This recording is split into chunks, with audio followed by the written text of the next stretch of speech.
नमस्कार. कथनांजली उपक्रमातील कथात्मा या कार्यक्रमात समस्त रसिक वाचक श्रोत्यांचं मी अंजली भंडारकर मनपूर्वक स्वागत करते. विदर्भ साहित्य संघाचा ग्रंथालय विभाग गेल्या अनेक वर्षांपासून शाळा कॉलेजातून हा उपक्रम सातत्यानं राबवतोय. उद्देश असा की ह्या कथा ऐकल्यानंतर तरुण पिढीत वाचनाची सुद्धा रुची निर्माण होईल, वाचन संस्कृतीचं संवर्धन होईल, त्यांची भाषा संपन्न होईल आणि ग्रंथ आणि ग्रंथालय या मानवनिर्मित देवालयाकडे त्यांची पावलं आकर्षित होतील. वाचणाराच वाचेल आणि वाचवेल सुद्धा, हे एक त्रिकालबाधित सत्य आहे. ह्या उपक्रमात उच्च दर्जाच्या कथा मनामनात पोहोचवण्याचा हेतू आहे. तसाच कथन करणाऱ्याच्या कथन शैलीला प्रोत्साहन मिळावं हाही उद्देश आहेच.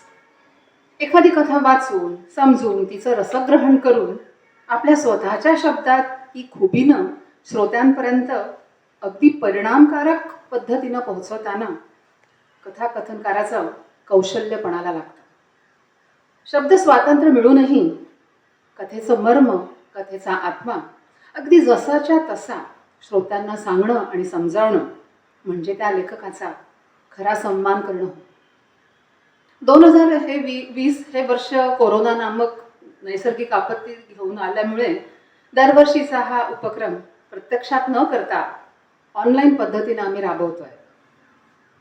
यावर्षी ज्या लेखिकेच्या कथांची आम्ही निवड केली आहे त्या आहेत सर्व सुपरिचित आशाताई बगे.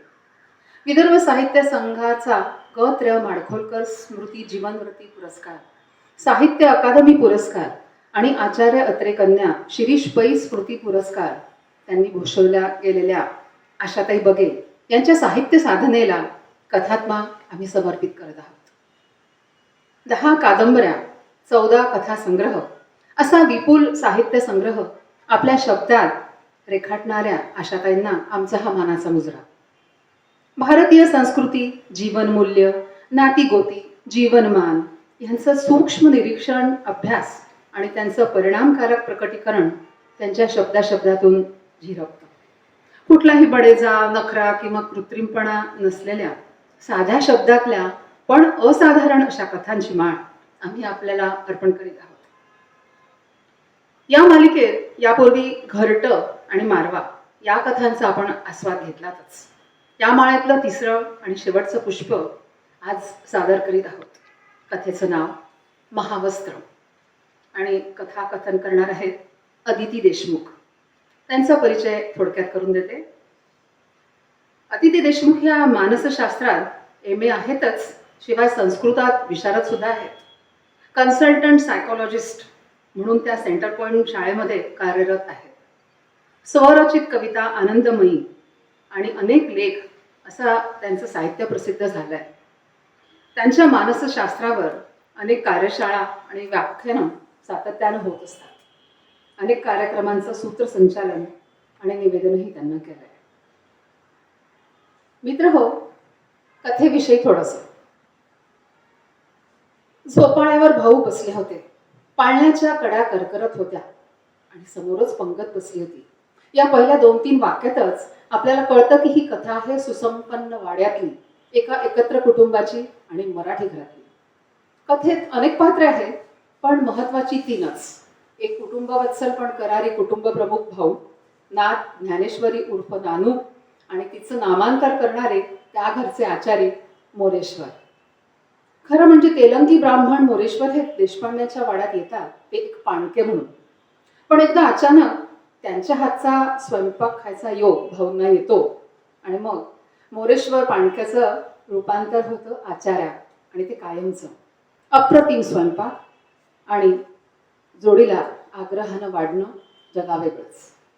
तेलुगू गाणी म्हणत म्हणत कॉमेंट्री करत करत स्वयंपाक करण्याचं आशाताईंनी केलेलं वर्णन वाचून मोरेश्वरांचं व्यक्तिचित्र अगदी डोळ्यांसमोर उभं राहतं.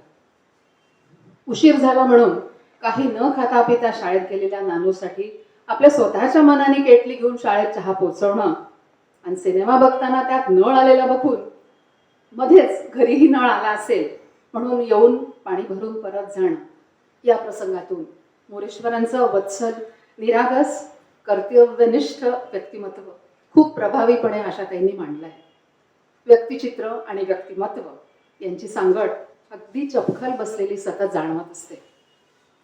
बायको मॅट्रिक, इंटर आणि नंतर BA पर्यंत शिकते तेव्हा प्रत्येक वेळी पेढे वाटणारे मोरेश्वर निरहंकारी नवरा असतात. भर तापात कामावर हजर होणारे मोरेश्वर स्वामीनिष्ठ असतात. वाक्यातून मनात खोलवर रुजत जातात आशाताईंच्या शब्दांनी. सणावाराला सोहळ्याच्या स्वयंपाकासाठी वापरायची धाबळ म्हणजे मोरेश्वरांचं निष्ठेचं महावस्त्र. मातकट, मळकट आणि एक दर्प असलेलं हे महावस्त्र धुवायचं नसतं, हे त्यांची भाबडी भावना आणि संस्कार सांगणारे त्यांचे शब्द नेहमीसाठी मनात राहतात.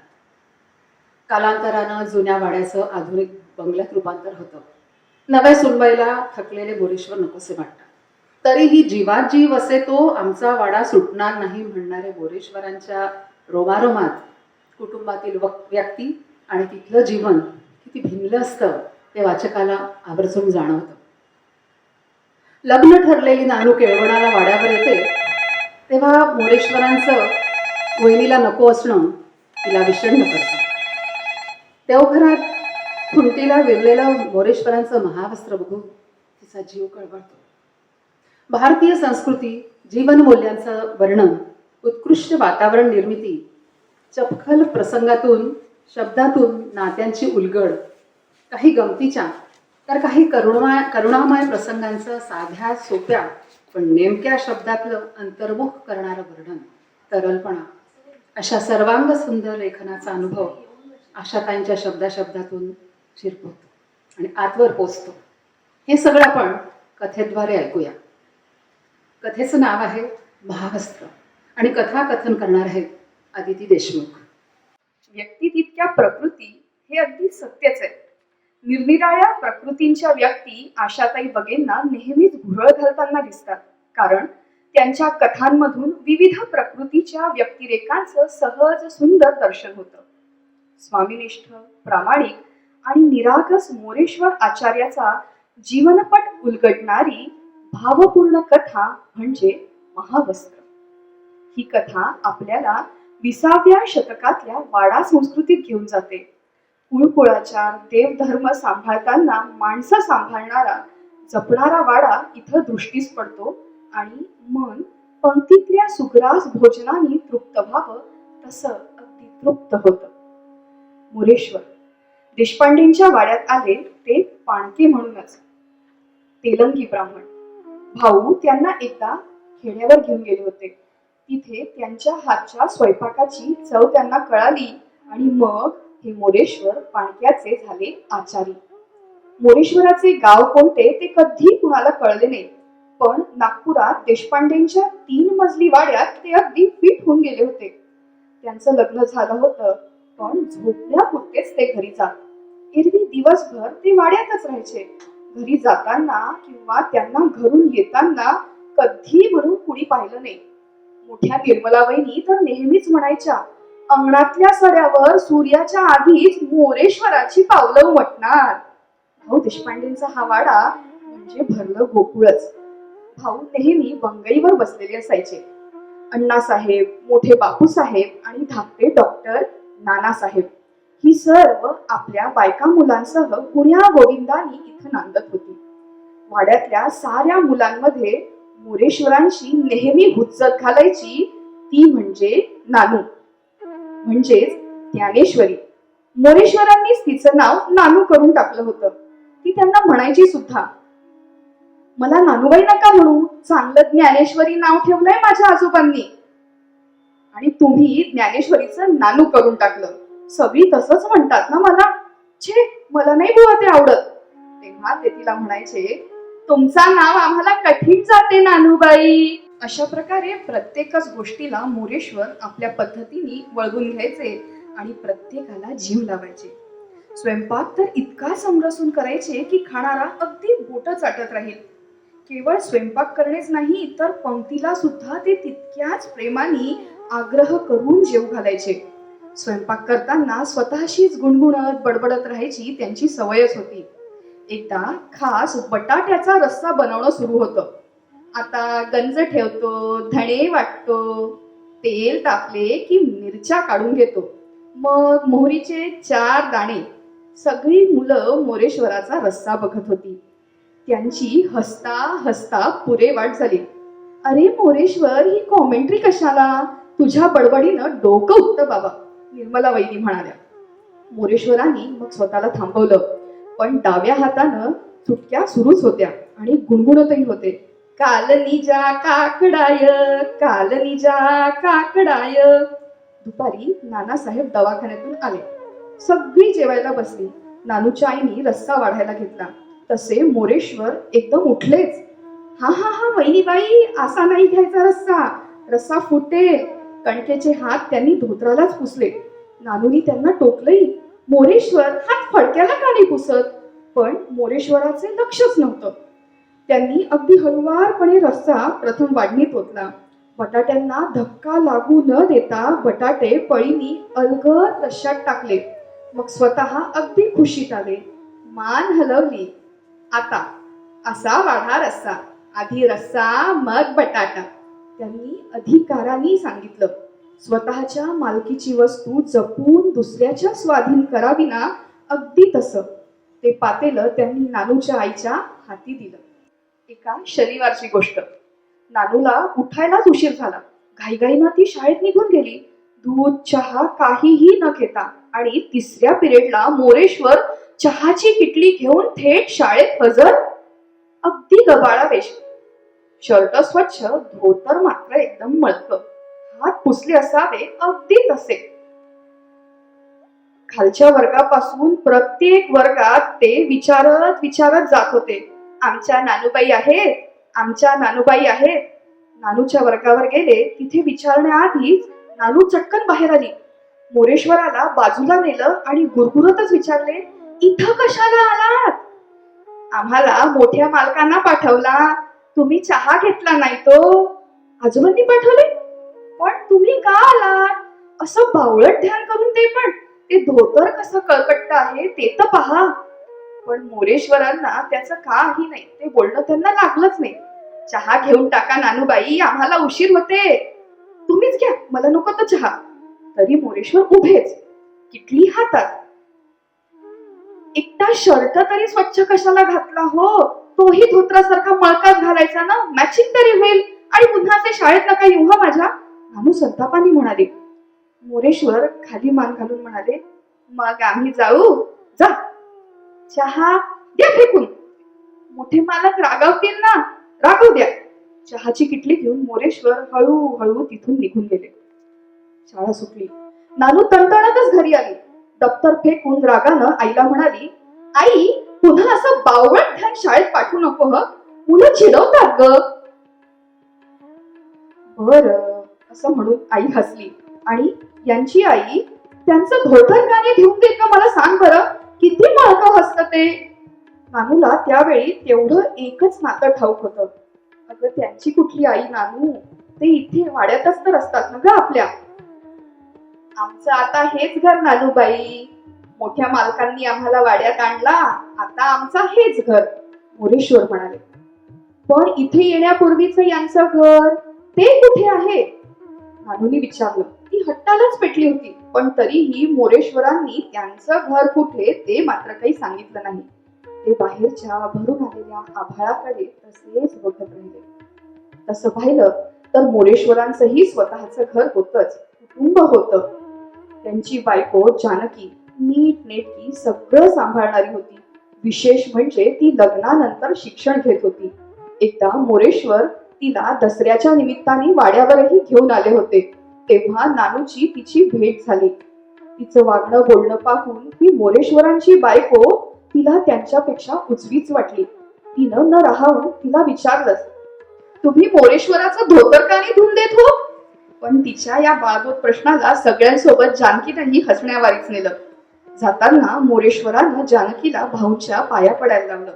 तेव्हा भाऊ मोरेश्वराला म्हणाले, मोरेश्वरा, तुला रोंढ्याला अशी बायको कोणी दिली बाबा? चंदेरी शालूला थिगळ रे तू. पुढे लवकरच मोरेश्वराला मुलीच्या पाठीवर पुत्ररत्नाची प्राप्ती झाली. तेव्हा त्याचा मुलगा पाहायला देशपांडेंचं पूर्ण घरच गेलं होतं. वाड्याशी मोरेश्वर आणि मोरेश्वराशी वाडा इतके एकरूप झाले होते की वाड्याशिवाय मोरेश्वराला करमायचं सुद्धा नाही. अगदी अंगात ताप असतानाही ते वाड्यात यायचेच आणि कुणी स्वयंपाक नाही करू दिला तरी तिथेच पडून राहायचे. गणपतीचे 10 दिवस स्वयंपाक सोहळ्याचा असायचा. तेव्हा मोरेश्वर धाबळ नेसून स्वयंपाक करायचे. एकदा अशीच मोरेश्वराने धाबळ गुंडाळली तो तिचा एकदम भक्कन वास आला. नादू एकदम ओरडली, मोरेश्वर, धाबळ धुवत का नाही तुम्ही? मोरेश्वराने शांतपणे सांगितलं, महावस्त्र धूत नसते, महावस्त्र धूत नसते. हे घाणेरडे महावस्त्र, शी. नानू म्हणाली, देवा करता वापरते ते महावस्त्रच नानूबाई. देवा करता? नानूने विचारलं. आम्ही धाबळ नेसून स्वयंपाक करते ते देवा करता नानूबाई. पण सोवळे स्वच्छते करता असते. तुमची धाबळ एकदा पाण्यात बुडवून पहा, किती घाण निघेल ती. नानू आवेशाने म्हणाली, काय बोलते नानूबाई, धाबळ धूत नसते. मग कमीत कमी ड्रायक्लिनिंगला तरी द्या. म्हणजे धोब्याला का? मोरेश्वर म्हणाले. सगळी हसली, पण मोरेश्वर नेहमीसारखे गालात हसलेच नाही. नानूचे बोलणे त्यांना आवडलेही नाही, पटलेही नाही. त्यानं आपला हेका काही सोडला नाही. वाड्याचे कुळाचार आपले समजून प्रामाणिकपणे पाळले. महालक्ष्म्यांच्या वेळी तर देवीच्या दागिन्यांची राखण करायला रात्रभर देवघरासमोर येरझरा घालायचे. त्यांना असं सकाळी सकाळी तारवटलेल्या डोळ्यांनी फिरताना पाहून नानू आश्चर्याने म्हणाली, मोरेश्वर, तुम्ही झोपला नाहीत रात्रभर? नाही नानूबाई, आम्ही नाही झोपला, आम्ही देवीजवळ जागला. पुढे नवरात्रातही तसंच. नवरात्रात तर ते भाऊंसोबत भजन करायचे. त्यांचे सारे श्लोक, पद, अगदी अगदी सगळं सगळं जे जे भाऊ म्हणायचे ना ते मुखोद्गत झालं होतं. भाऊ कुठे अडले तर लगेच मोरेश्वर पूर्ण करायचे. भाऊंचा हाच सहवास मोरेश्वरांना फार फार आवडायचा. केवळ भाऊंनी मोरेश्वराला एक आचारी म्हणून घरात नव्हतं आणलं तर एक कुटुंबाचं सदस्य करून टाकलं होतं आणि मोरेश्वरही तितक्याच समरसून त्या वाड्याशी एकरूप झाला होता. एका नवरात्रात भाऊंची तब्येत बरी नव्हती. तेव्हा भजन होणार नाही असं सगळ्यांना वाटत असतानाच बळेबळेच भाऊंनी भजनाला सुरुवात करायची ठरवलं आणि मोरेश्वराला हाक मारली. मोरेश्वर स्वयंपाकघरात होते. भाऊंची हाक ऐकताच ते लगबगीने बाहेर धावत आले आणि कणकेचे हात धोत्राला पुसतच भजनात हजरही झाले आणि तल्लीन होऊन गेले. देहभान विसरले. त्यांचा स्वर तर त्या दिवशीच्या भजनात इतका खडा लागला की वाटलंच नाही हेच चुलीजवळ चुटक्या वाजवत गुणगुणणारे मोरेश्वर आहेत म्हणून. बेभान होऊन रंगलेलं शेवटचं भजन हे कायमचं शेवटचंच ठरलं. पुढे भाऊ गेले. त्या वर्षीच्या गोपाळकाल्याला भाऊ राहिलेच नाही. भाऊंच्या जाण्यानं इतर कुणापेक्षा मोरेश्वराचंच खूप काही हरवून गेलं होतं. खूप काही. किती दिवस मग ते चुलीपाशी गुणगुणले सुद्धा नाही. स्वयंपाक करतानाची त्यांची बडबडही कमी झाली. भाऊंनंतर बापूसाहेब झोपाळ्यावर बसायला लागले. पण भाऊ असताना मोरेश्वर येऊन उभे राहायचे तसे मात्र कधी ते तिथे उभे राहिले नाही. बापूसाहेबांनी भाऊंची सुद्धा तशीच काळजी घेतली. त्यांना काय हवं काय नको ते जातीनं पाहायचे आणि वेळोवेळी तसं द्यायचे सुद्धा. कोणालाही न समजू शकणारी एक विट्ट पोकळी मोरेश्वरांच्या मनात मात्र निर्माण झाली होती, जी कधीच भरून निघणार नव्हती. त्यांचं कामात मन लागतच नव्हतं तरी ते करीत राहिले. उगाच चिडचिड व्हायला लागली. आमचे मोठे मालक नाही, आमचा कोण ऐकतो, कोण विचारतो, आम्ही कोण, वाड्यातले पाय पुसणे, असं कधी कधी त्यांना वाटायचं आणि त्यांची बडबड चालायची. एकदा ते आंघोळ करून येत असताना तिथेच भांडे घासत बसलेली गोंडीड त्यांना दिसली आणि त्या गोंडिडीने घासता घासता चुकूनच हातचं पाणी त्यांच्या अंगावर उडवलं. तेव्हा त्यांची जी चिडचिड झाली आणि जो संताप झाला तो संताप व्यक्त करण्यासाठी त्यांना शब्द सुद्धा सापडत नव्हते आणि राहून राहून वाटत होतं की आता इथे माझं कुणी नाही. कारण निर्मला वहिनींनी सुद्धा त्यावेळी त्या गोंडिडीची बाजू घेतली होती की अरे ती तिची भांडे घासायची जागा आहे, इथेच बसून ती घासणार ना, तू बाजूनी जा. हे तू बाजूनी जा म्हणणं म्हणजे मोरेश्वराला स्वतःला आपण कुठेतरी डावलल्या जातो आहे असं वाटून गेलं. आणि अशाही परिस्थितीत ते वाड्याशी तसेच समरसून एकरूप होऊन राहू लागले आणि तिथेच आपले पुढचे दिवस घालवू लागले. पण मोरेश्वरांना उगाच असं वाटत राहायचं की आता मात्र आपलं इथे काही खरं नाही. पुढे त्याची बायको इंटरची परीक्षा पास झाली. मोरेश्वरानं कौतुकाने सगळ्यांना पेढे वाटले. तेव्हा सहजच प्रेमाने निर्मला वहिनी म्हणाल्या, अरे आता तुझी बायको BA पण होईल. ती करती सवरती झाली की तुमच्या हातचे पोळपाट लाटणे सुटेल मग. या वाक्याने मोरेश्वर एकदम कावरे बावरे झाले आणि म्हणाले, जीवात जीव असेपर्यंत आमचा वाडा सुटणार नाही वहिनीबाई, आमचा वाडा सुटणार नाही. पुढे देशपांडेंच्या वाड्यात वेगळेच वारे व्हायला लागले. अण्णासाहेब, नानासाहेब यांनी आपापले स्वतंत्र बंगले बांधले. प्रत्येकाला आपापल्या घराचे आता वेध लागले होते. बापूसाहेब वाड्यातच राहणार होते. नानू पण मोठी झाली होती. ती या वाड्याच्या बाहेर आता आपल्या बाबांसोबत बंगल्यात राहायला गेली होती. पुढे BA झाली. मग तिचं लग्न जमलं. तोपर्यंत हा वाडा सुद्धा पूर्ण बदलून गेला होता. आधुनिक बंगल्याचंच रूप या वाड्याला आलं होतं. त्याला शेणाने सारवलेल्या भिंती, जमिनी, चूल असं काहीही त्या वाड्यातलं दृश्य आता तिथे राहिलं नव्हतं. तिथे त्या जागी टाईल्स, गॅस, ओटा, सारं नवीन नवीन चकाकणारं असं नवीन चित्र त्या वाड्याचं निर्माण झालं होतं. आणि महत्वाचं म्हणजे या भौतिक बदलासोबतच वाड्यात मानसिक बदल झाला होता. आणि हाच मानसिक बदल मोरेश्वर पचवू शकत नव्हते. घरातली माणसंही आटली होती. घरात बापूसाहेब, निर्मला वहिनी, त्यांचा मुलगा प्रमोद आणि सून, मोरेश्वर आणि काही नोकर माणसं इतकीच लोक आता उरली होती. मोरेश्वराचे महावस्त्र ती धाबळ दिली होती. देवघराच्या खुंटीवर ती गुंडाळून ठेवली होती. प्रमोदच्या बायकोचं म्हणजेच नव्या सुनबाईचं राज्य सुरू झालं होतं. नानूला लग्न ठरल्यानिमित्त एकदा निर्मला वहिनींनी जेवायला बोलवलं असताना तिला म्हणाल्या, अगं प्रमोदच्या बायकोला ही माणसं नकोयत आता. ती मोरेश्वराचा खूप राग करते. तुमच्याच्यानं काम होणार नाही. आता आपल्या घरी बसा असं म्हणते. पण सांगू नानू, उभा जन्म या वाड्यात गेलाय ग त्याचा. आता कुठे जावं त्यांनी? हा वाडा त्यांचा, ते वाड्याचे. स्वतःचा संसार या माणसाने मनाने कधी केलाच नसेल. त्यांची सारी आवड निवड सुख दुःख या घराशीच तर बांधलाय ना. नानूला बोलवेना. तिचं मन अगदी हेलावून गेलं होतं. तिने नुसती मान हलवली आणि निघताना मोरेश्वराचा निरोप घेतला. तुम्ही लांब चाललात नानूबाई, आता आमचा भरवसा नाही. नानूला ते ऐकून कसंच वाटलं. तसं मोरेश्वरांचं सगळं आलबेल सुरू होतं. बायको BA झाली होती आणि त्यानंतर ती शाळेत शिक्षिका म्हणूनही काम करत होती. त्याच्या मुलीचंही लग्न ठरलं होतं. तसं पाहता आता मोरेश्वराला वाड्याच्या आश्रयाची गरजही नव्हती. पण ते मनाने तिथेच इतके रमून गेले होते की त्यांना तिथून वेगळं होता येणं शरीराने आणि मनानेही शक्य नव्हतं आणि तिथे राहावतही नव्हतं. नानू निघाली तेव्हा रिक्षेपर्यंत ते सोडायला आले. तिला रिक्षेत बसवून जड अंतःकरणाने आम्ही जातो बरं असं म्हणाले. पण तरीही तिथून त्यांना निघवत नव्हतं. ते तिथेच थांबले. न राहून नानू म्हणाली, तुम्ही फार थकलात मोरेश्वर, तब्येतीला जपा जरा. तेव्हा मोरेश्वर उत्तरले, आता आमचे काय उरले आहे नानूबाई, देवघरात गुंडाळून ठेवलेली धाबळ, तिच्यासारखेच ना आम्ही.